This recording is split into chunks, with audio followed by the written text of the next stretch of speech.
Today's video is all about participation. I want you guys to get involved and help me answer this very important question about you. How does someone make you? Alright, trivia time. What is the single most important ingredient when it comes to having an amazing sex life?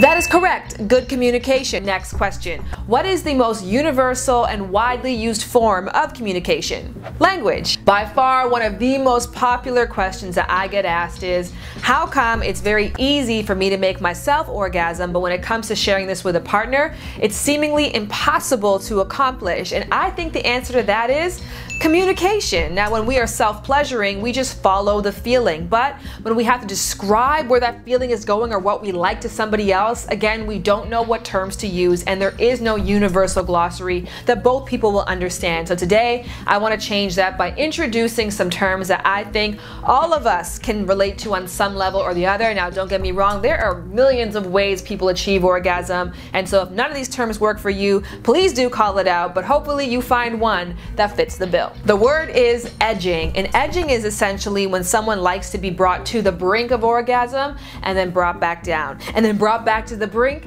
and then brought back down. Doing this in a series of succession gives them the most powerful and memorable orgasm. The next word is consistency. That means when I say that feels good, I mean that feels good and stay there. For a lot of people who enjoy consistency, whenever somebody changes the motion really rapidly while you're in the flow, it can kind of put you back at ground zero. The next term is orbiting. And now orbiting is used to describe when the actual body part itself is too sensitive to touch. There's too many nerve endings. It's almost painful when there's a lot of direct stimulation on the clitoris, for example. They'd rather somebody go around it, and that circling feels really, really good, but the direct stimulation, not so much. The next term is rhythm, and rhythm is exactly as it sounds. It's like do, do, do, do, do, do, do. You get the point. Rhythm essentially is a mix of spontaneity as well as repetition. It's giving somebody something different with each stroke, but in a consistent pattern that they know and enjoy, and that really excites them.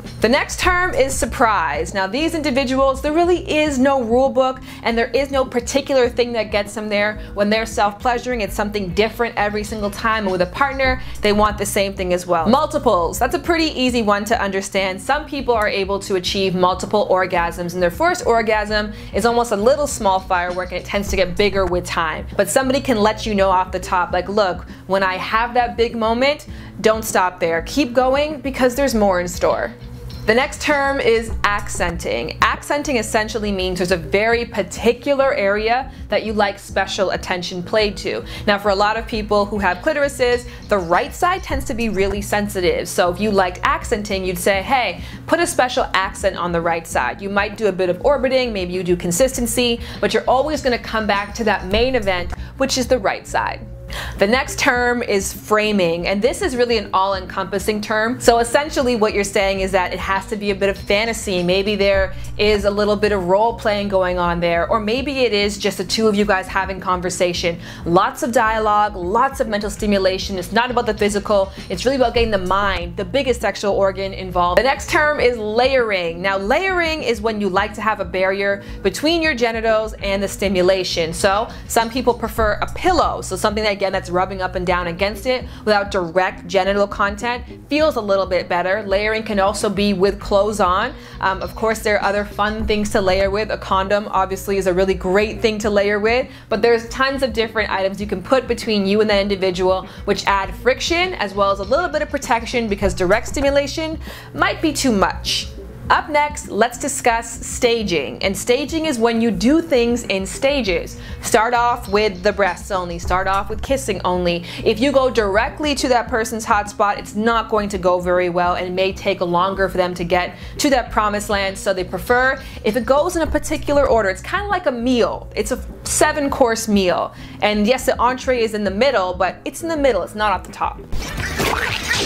Signaling. Now, signaling essentially is creating a roadmap to success for somebody. Signaling can be done through sounds like, or it can can be done through physical touch. If you and your partner create a language between each other that says, I like this, I don't like that. It can be something as simple as when I make a sound, I like it, when I'm silent, I don't. Or when I'm silent, I like it, and when I'm moaning and shifting, it means that I don't. The next term is hinting. And hinting again speaks to the individual who has areas that are way too sensitive to touch, but maybe once in a while it's okay. Now this could even be the cervix, for example, when it comes to like a sexual penetrative stroke. The cervix itself tends to be very painful when you have a lot of direct stimulation against it because it is the neck of the uterus. It doesn't have a lot of give to it. On the flip side though, a little bit of pain pleasure can be really nice for people. So hinting might be a lot of shallow thrusting and then maybe one deep. The next term is pressure building. Now there are lots of juicy nerve endings all over our body, and some of them respond to light touch, some of them like aggressive touch, some of them like to be scratched, and others just like to be held very firmly. A great area to do this would be the mons pubis, which is the pubic area of the genital, male or female, and applying pressure to that while you are giving attention to other main focal areas can feel really good for people. Some people just like pressure by itself. The next term is shifting, and now to be honest, I'm not firm on this one. I couldn't really figure out how to put it into words. This is the best that I could do, but essentially shifting is when you work around the major erogenous zone, and instead of stroking over top of it, you might just move the skin back and forth, which again makes a tugging effect on the genitals or on the erogenous zone, which can feel really good. But again, direct pressure may not be wanted or desired at that time, but just, you know, at the top, at the bottom, and just moving it up and down.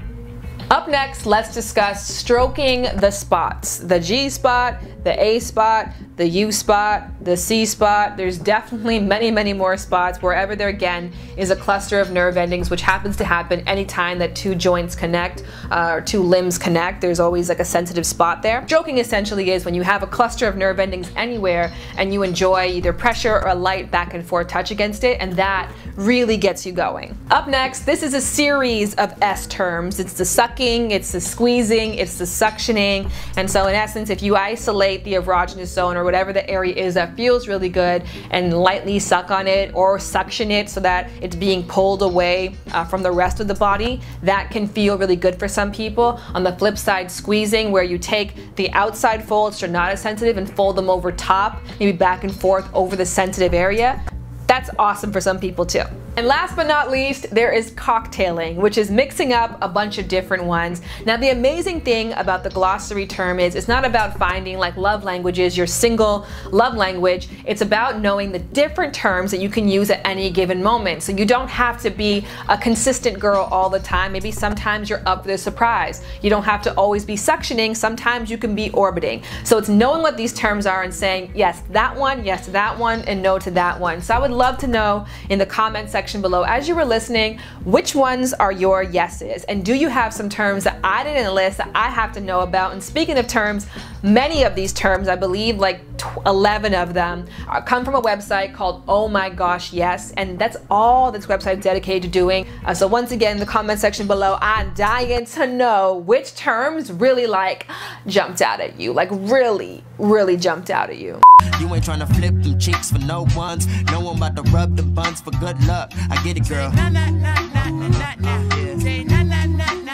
Oh yeah, I get it, girl. Yeah, I get it, girl. Oh. And if you don't know, get it, girl.